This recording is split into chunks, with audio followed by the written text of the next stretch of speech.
तो मैं शिवम कुमार अपने YouTube channel SB coaching classes में आपका स्वागत करता हूं। तो आज दोस्तों हम पढ़ेंगे संधारित्र में। मैंने आपको इसके पहले वाली वीडियो में समांतर प्लेट के लिए संधारित्र की धारिता का व्यंजक बताया है, लेकिन अब इस आज की इस वीडियो में हम पढ़ेंगे समांतर प्लेट संधारित्र की धारिता का व्यंजक, लेकिन जब उन प्लेटों के बीच में परावैद्युतांक भरा हुआ हो, है ना, तब हम इस डेरिवेशन को आज हम पढ़ेंगे। तो ये दोनों डेरिवेशन आपके एग्जाम के लिए मोस्ट इंपॉर्टेंट है और दोनों में से आपका एग्जाम में एक डेरिवेशन जरूर से जरूर आएगा, कोई भी आ सकता है ना। तो आइए बिना देर करते हुए शुरू करते हैं इस डेरिवेशन को और देखते हैं इस डेरिवेशन में क्या है ना। तो देखिए उसमें क्या था, संधारित्र की धारिता व्यंजक था, दो प्लेटें उसमें भी थी तो दो प्लेटें इसमें भी, लेकिन इसमें क्या है, दोनों प्लेटों के बीच में परावैद्युतांक भरा हुआ है ना। तो यहाँ देख सकते हैं मैंने दो प्लेटें बनाई, प्लेट एक्स तथा प्लेट वाई है, और इन दो प्लेटों के बीच में मैंने परावैद्युतांक के, ये लिखा है मैंने, परावैद्युतांक के वाला माध्यम रखा हुआ है ना, ठीक है। और दोनों प्लेटों का क्षेत्रफल कितना है, ए मीन्स कैपिटल ए, और इस जो परावैद्युतांक वाला जो आपका ये है परावैद्युतांक के वाला परावैद्युतांक है, इसकी मोटाई स्मॉल टी है, देखिए मैंने लिखा है स्मॉल टी है ना, और इनके बीच की दूरी क्या है, डी है, ये हो गया। फिर प्लेट वाई को मैंने पृथ्वी से जोड़ा है, ठीक है। प्लेट एक्स को मैंने प्लस क्यू आवेश दिया है, जिसके कारण या जिससे प्रेरण के द्वारा प्लेट वाई पर माइनस क्यू आवेश उत्पन्न हो जाता है। आपको इतना सिर्फ डेरिवेशन में स्टेटमेंट में लिखना है, जितना मैंने डेरिवेशन में लिखा बनाया है वही मैंने आपको बताया है। तो आइए स्टेटमेंट हम एक बार देख लेते हैं और समझ लेते हैं ना। तो मैंने लिखा है पहले क्या आएगा एग्जाम में, समांतर प्लेट संधारित्र की धारिता जबकि प्लेटों के बीच परावैद्युतांक आंशिक रूप से भरा हुआ हो, है ना। आपको एग्जाम में बहुत ही केयरफुली होकर के देखना है कि पता लगे पूछ ये लेकर आप वो दो या फिर वो पूछ ले तो आप ये कर दो, तो गलत हो जाएगा। इसलिए केयरफुली आपको एग्जाम में क्वेश्चन को पढ़ना है, फिर हमें उसका आंसर देना है, ठीक है। तो यहाँ क्या लिखेंगे, माना एक संधारित्र जिसकी प्लेटें x तथा y हैं, आप ऐसे भी लिख सकते हैं माना दो समांतर प्लेटें x तथा y हैं, है ना, जो कि पृथ्वी से अलग रखी हुई, स्टेटमेंट वही हो जाएगी लेकिन इसमें थोड़ा सा चेंज करेंगे। तो प्लेटों के बीच की दूरी d है, ये हम उसमें भी लिखते थे। तो प्लेटों के बीच की दूरी d, आप देख सकते हैं प्लेटों के बीच की दूरी क्या है, स्मॉल d है ना। इनके बीच t मोटाई का k परावैद्युतांक वाला माध्यम रखा है। तो इन दोनों प्लेटों के बीच में आप देख सकते हैं k परावैद्युतांक के वाला माध्यम रखा हुआ है, जिसकी मोटाई कितनी, स्मॉल टी है। तो वही आपको लिखा है इनके बीच टी मोटाई का के परावैद्युतांक वाला माध्यम रखा है, ठीक है, ये आपका हो जाएगा। फिर क्या है, प्लेट वाई से जुड़ी है,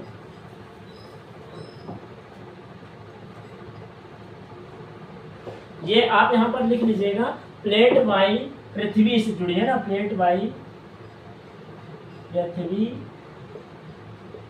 से जुड़ी है, ये आपको लिख लीजिएगा। मैंने थोड़ा भूल गया था। प्लेट वाई पृथ्वी से जुड़ी है, आप देख सकते हैं प्लेट वाई कहाँ से जुड़ी है, पृथ्वी से। तो प्लेट वाई पृथ्वी से जुड़ी है तथा प्लेट एक्स को प्लस क्यू आवेश दिया गया है ना, प्लस क्यू आवेश दिया गया है, जिससे प्रेरण द्वारा प्लेट वाई पर माइनस क्यू आवेश उत्पन्न हो जाता है ना। इतना आपको स्टेटमेंट में लिखना था। फिर आइए हम इसके डेरिवेशन की ओर बढ़ते हैं ना। तो ये आप क्या लिखेंगे, प्लेटों के बीच वायु में उत्पन्न वैद्युत क्षेत्र की तीव्रता, देखिए वैद्युत क्षेत्र की तीव्रता में ई, तो E1 बराबर सिग्मा अपॉन एप्सिलॉन के, समीकरण 1 हम इसको मान लेंगे। उसमें क्या था, उसमें सिग्मा अपॉन एप्सिलॉन माने थे, इसमें क्या हो जाएगा, क्योंकि इसमें के क्यों आ रहा है, क्योंकि परावैद्युतांक चल रहा है, तो E1 बराबर सिग्मा अपॉन एप्सिलॉन के, समीकरण 1 हम इसको मान लेंगे। तो आप जल्दी से इसका स्क्रीनशॉट ले लीजिए, फिर हम इसी के आगे आपको यहाँ पर करवाते हैं, ठीक है। तो आपने स्क्रीनशॉट ले लिया होगा, अब हम चलते हैं इसी के आगे, हम डेरिवेशन आपको करवाते हैं, ठीक है। तो ये हमने इरेज कर दिया, ठीक है।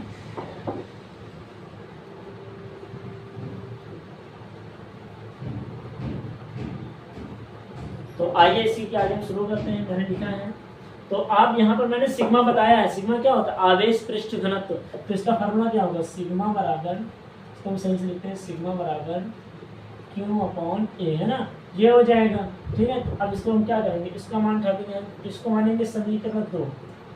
ठीक है, या अगर ना मानिए तो हम क्या करेंगे, उसका मान जब उठा करके यहाँ रख देंगे, चले मान ही लेते हैं, तो समीकरण 2 हो जाएगा। फिर क्या करेंगे, समीकरण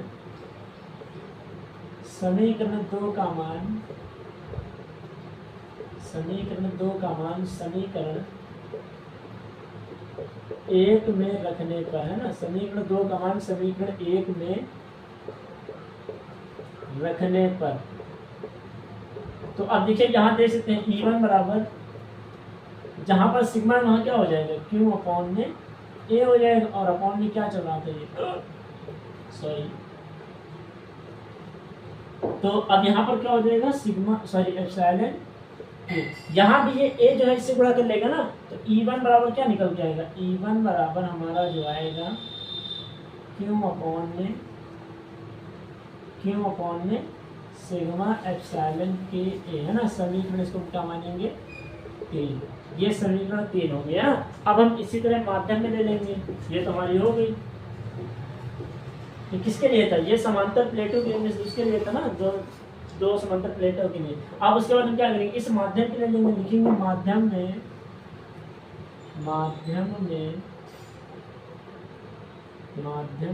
तीव्रता, है ना, माध्यम में वैद्युत क्षेत्र की तीव्रता। तो अब ये E1 हो गई थी, तो यहाँ क्या हो जाएगा E2, तो E2 बराबर हमारा क्या हो जाएगा, sigma upon epsilon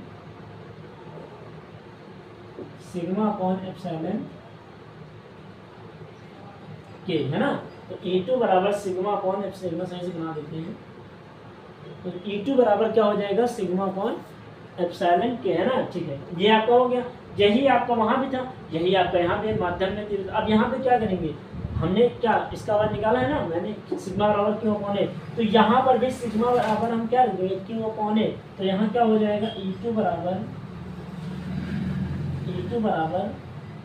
Q upon epsilon के ए। तो ये हमारा देखिए, मैंने यहाँ पर थोड़ा डायरेक्ट रख दिया है, सिग्मा जब मान रखेंगे क्यू अपॉन ए, तो यहाँ आपका यही मान प्राप्त हो जाएगा, तो ए जो है सिग्मा की से मल्टीप्लाई करेगा, तो E2 बराबर क्या हो जाएगा, सिग्मा अपॉन एप्सिलॉन के ए। अब हम इसको हम क्या मानेंगे, समीकरण हम 4 मान लेते हैं। ठीक है, तो ये हमारा समीकरण 4 का मान हमें प्राप्त हो गया। ठीक है,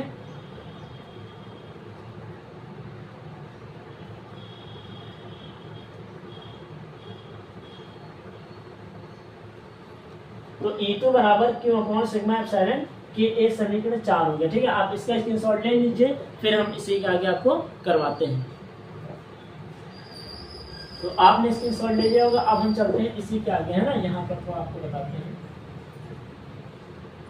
अब देखिए हमें क्या है, E1 और E2 प्राप्त हो गया है, तो अब हमें निकालना किसके लिए, संधारित्र, है ना, तो संधारित्र में क्या करेंगे, अब यहाँ क्या करना है, दोनों जो आपका E1 और E2 आई हैं, हम क्या करेंगे, दोनों के बीच विभवांतर निकालेंगे। लिखेंगे दोनों के बीच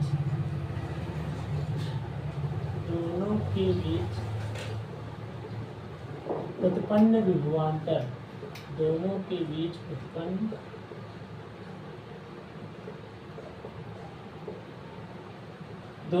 उत्पन्न विभवांतर मीन्स V बराबर V1 प्लस V2, है ना। तो अब आपको यहाँ से समझना है, यहीं पर बच्चे गलती करते हैं, क्या करते हैं, देखिए V बराबर, भाई हमने E1 और E2 निकाला है, V1 और V2 विभवांतर, तो जहाँ का V1 है वहाँ हम क्या लिखेंगे, जहाँ का V1 है वहाँ लिखेंगे E1, और इसी E1 में आपको देखना है, यहीं से आप देंगे E1 में क्या करना है, मीन्स क्या है, परावर्तन निकाल रहे हैं ना, तो इसकी देखिए इन दोनों प्लेटों के बीच की दूरी कितनी है, स्मॉल डी, तो हम यहाँ लिखेंगे D, और माइनस इसमें से हमें ये जो परावर्तन वाला K है, इसकी मोटाई को क्या कर देना है, माइनस। ठीक है, तो यहाँ हो जाएगा, ये हो जाएगा D माइनस T हो जाएगा, प्लस आपका V2 है, V2 की जगह हम क्या रखेंगे, V2, है ना, तो V2 की जगह हम क्या रखेंगे, E2, V2 देखिए E2, तो ये हो जाएगा E2, और इस E2 को हमें T से मल्टीप्लाई करा देना है, तो ये हो जाएगा T, तो V बराबर E1 D minus T plus E2 T हो जाएगा।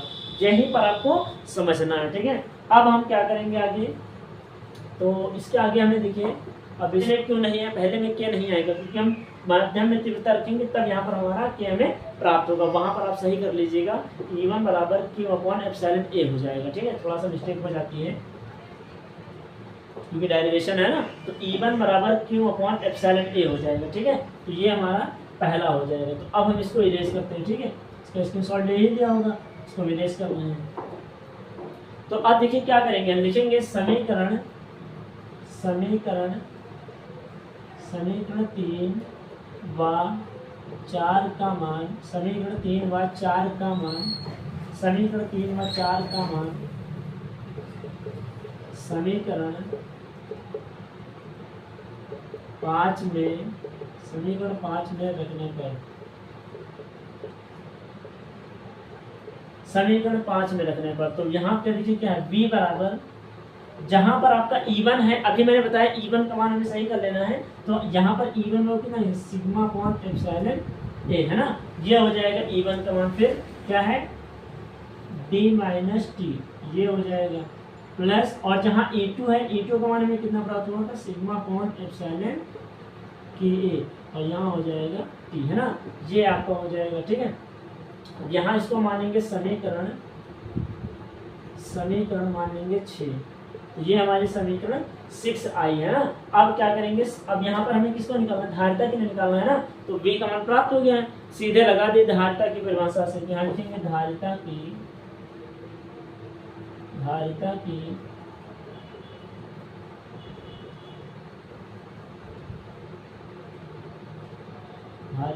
परिभाषा से, है ना। तो धारिता की परिभाषा क्या होती है, C बराबर Q अपॉन V। ठीक है, तो C बराबर Q अपॉन V हो जाएगी। आप इसका स्क्रीनशॉट ले लीजिए, फिर मैं इसको इरेज करके ये आपको लिखता हूँ। ठीक है, तो आपने स्क्रीनशॉट ले लिया होगा। अब हम चलते हैं इसी के आगे, है ना, यहाँ पर थोड़ा इरेज किए दे रहे हैं।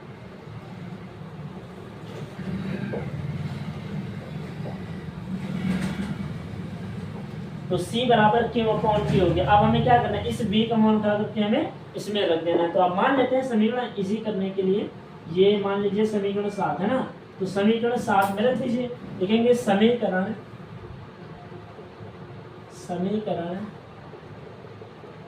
7 से, है ना, समीकरण 7 से। तो अब C बराबर ये हो जाएगा Q, और जहाँ V है, V का मान हमें ये लिखना है, Q अपॉन एप्सिलॉन ए हो जाएगा, ये हो जाएगा d माइनस टी हो जाएगा, और plus Q upon sigma epsilon के ए हो जाएगा ना, ये आपका हो जाएगा, और इंटू आपका बच रहा है t। ठीक है, तो अब यहाँ से देखिए आप दोनों में क्या है, यहाँ पर Q अपॉन सिग्मा ए है, यहाँ पर Q अपॉन सिग्मा ए, इन दोनों में क्या, दोनों को हम कॉमन कर लेंगे। तो यहाँ हो जाएगा C बराबर Q अपॉन, ये हो जाएगा एप्सिलॉन के, ये मैंने इतना कॉमन ले लिया। अब हम यहाँ क्या लिखेंगे, d माइनस टी हो जाएगा, और प्लस देखिए यहाँ से Q अपॉन एप्सिलॉन ए कॉमन, तो ये t आएगा, t इसके, तो ये हो जाएगा t, और यहाँ पर k बच रहा है, तो ये हो जाएगा k। तो अब क्या करेंगे, इस Q से Q में हमारा खत्म हो जाएगा, है ना। तो अब मैं इसको इरेज किए दे रहा हूँ, ये तो ये हो गया C बराबर, ये आपको खत्म। तो यहाँ पर क्या करेंगे, ये एप्सिलॉन के ऊपर यहाँ चला, मींस एप्सिलॉन ए ऊपर यहाँ चला जाएगा, तो C बराबर हमें क्या प्राप्त हो जाएगा, एप्सिलॉन ए अपॉन में ये हो जाएगा d माइनस टी, फिर क्या हो जाएगा प्लस t अपॉन में k, है ना, ये हमें प्राप्त हो जाएगा। ठीक है जी, और यही हमें क्या प्राप्त करना था, यही हमें प्राप्त करना था। ठीक है, एप्सिलॉन ए, और इसका मात्रक क्या हो जाएगा, फैराड, तो ये हमने निकाल लिया फैराड, है ना। तो ये आपका हो जाएगा मात्रक। उम्मीद करते हैं कि आपको डेरिवेशन अच्छे से समझ में आया होगा। ठीक है, क्या किए, दो प्लेट ले लीजिए, है ना, और दोनों प्लेटों के बीच परावर्तनांक माध्यम के हमने इसमें रख दिया है, जिसकी मोटाई स्मॉल टी कर दी है ना। स्टेटमेंट लिखने के बाद आपको क्या रख देना है, E1 बराबर सिग्मा अपॉन एप्सिलॉन, समीकरण 1 हो जाएगी, उसमें क्यों सिग्मा का मान रखिएगा, तो E1 हमें क्या प्राप्त हो जाएगा, Q अपॉन में एप्सिलॉन ए प्राप्त हो जाएगा, है ना, ये हो जाएगा समीकरण 1। फिर क्या करेंगे, माध्यम में जाएंगे, माध्यम में निर्वात, अब जब माध्यम की बात आ रही है तो क्या होना चाहिए, तो E2 बराबर क्या हो जाएगा, सिग्मा अपॉन में के एप्सिलॉन या एप्सिलॉन के, तो वहां पर क्यू अपॉन ए रखेंगे सिग्मा के लिए, तो E2 बराबर क्या हो जाएगा, क्यू अपॉन में एप्सिलॉन के ए हो जाएगा, है ना। तो वहां से हो जाएगा। फिर समीकरण 2 और 3 का मान v बराबर v1 प्लस v2 में रख देंगे, जहां v1 है वहां E1 हो जाएगा, और E1 में क्या निकालेंगे, d से हमें t माइनस कर देना है, तो E1 के लिए होगा, प्लस E2 में हमें t से मल्टीप्लाई कर देना है, तो E2t हो जाएगा। फिर उसके बाद क्या करना है, उसके बाद हमें फिर उसके बाद अब हमें v का मान प्राप्त हो जाएगा। v का मान धारिता की परिभाषा में रखेंगे, तो धारिता की परिभाषा c बराबर q अपॉन v होती, तो c बराबर q, तो आपका रहेगा, v को उठाकर रख देंगे, q से इसमें कॉमन ले लेंगे, तो q से q हमारा कैंसिल हो जाएगा, c बराबर एप्सिलॉन a अपॉन में d minus T plus T upon में k, है ना। और संधारित्र का जो मात्रक होता है फैराड, वो मैंने लिख दिया। तो ये आपका रहा आपका डेरिवेशन, मोस्ट इंपॉर्टेंट डेरिवेशन, है ना। तो उम्मीद करते हैं कि यह वीडियो आपको समझ में आई होगी, अच्छे से समझ में आया होगा डेरिवेशन, है ना। तो उम्मीद करते हैं कि आप हमारे चैनल को ज़्यादा से ज़्यादा लोगों तक लाइक करेंगे, शेयर करेंगे और सब्सक्राइब करेंगे, है ना। उम्मीद करते हैं कि ये आप काम इतना जरूर करेंगे, और आने वाले एग्जाम में आप अच्छे से अच्छे नंबर प्राप्त करें, इसलिए आप हमारे चैनल को सब्सक्राइब करें बेटर कंटेंट के लिए, है ना, ताकि हम आपको अच्छे से अच्छा बेटर कंटेंट दे रहे हैं वो आपको प्राप्त हो सके, है ना। तो इसके लिए आप हमारे चैनल को लोगों तक शेयर जरूर करते रहिए और सब्सक्राइब जरूर करें, है ना। मिलते हैं नेक्स्ट वीडियो में। Thanks for watching this video.